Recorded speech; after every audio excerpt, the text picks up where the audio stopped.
Distribusi adalah siapa yang akan berhak mendapatkan barang dan jasa tersebut, dan konsumsi adalah bagaimana seseorang menghabiskan ataupun menggunakan barang dan jasa. Oke, kita udah selesai nih. Siapa lagi yang bisa menjelaskan? Cuma ini yang belajar di rumah. Oke, untuk kali ini maafkan lain kali bukunya jangan diakurin ya di rumah, dibaca, dipahami, dan diterapkan. Jangan bohong. Jadi untuk materi kita kali ini yaitu tentang kebutuhan manusia.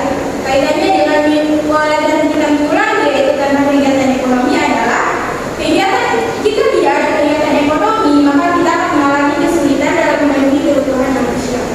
Tujuan kita mempelajari kebutuhan manusia ini yaitu apabila kita sudah mengetahui kebutuhan kita apa aja, maka kita akan lebih mudah untuk memenuhinya seperti kebutuhan atau keinginan tersebut.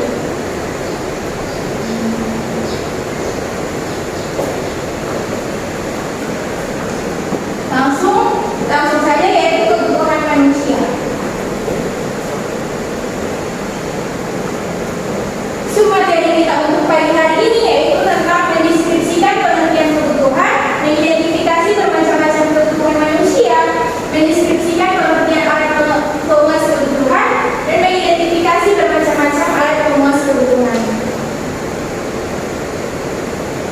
Karena kebutuhan manusia ini adalah salah satu masalah ekonomi. Masalah ekonomi adalah kesenjangan antara kebutuhan manusia yang tidak terbatas dengan alat pemuas kebutuhan yang terbatas.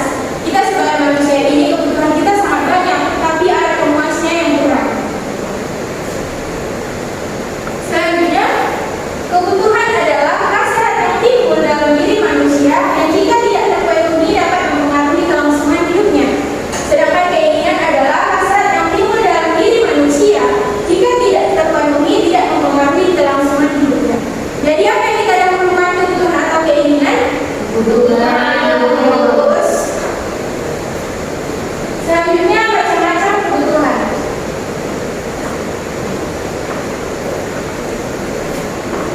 1.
menurut kegunaannya. Barang konsumsi adalah barang siap pakai karena manfaatnya langsung dapat diambil.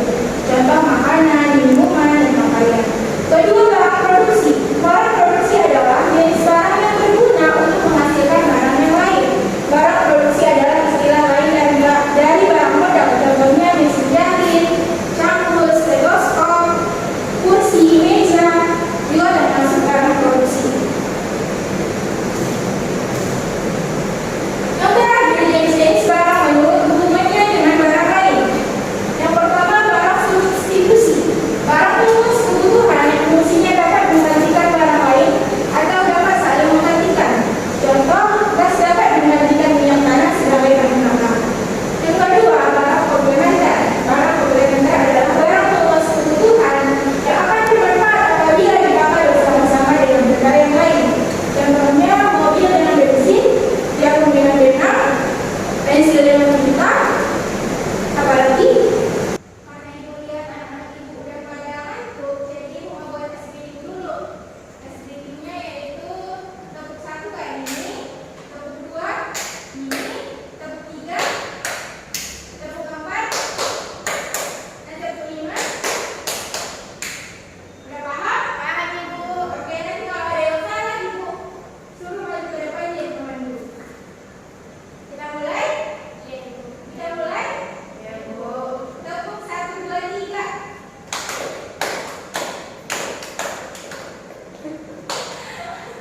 Belum pada fokus ya itu tes. Kita ulangi lagi. Satu-satu. Oh, satu-satu. Tepuk 2. Tepuk 3. Tepuk 4. Tepuk 5. Tepuk 2, 3.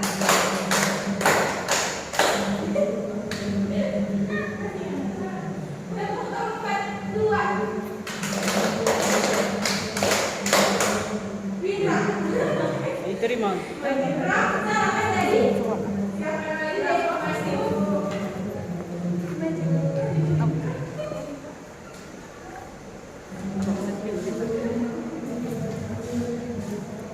Kenapa salah?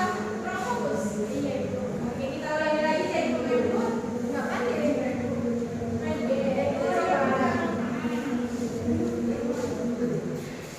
Tepuk 2. Tepuk 4. Tepuk 5. Tepuk 2, 3. Salah ibu. Salah ibu. Udah. Silakan duduk.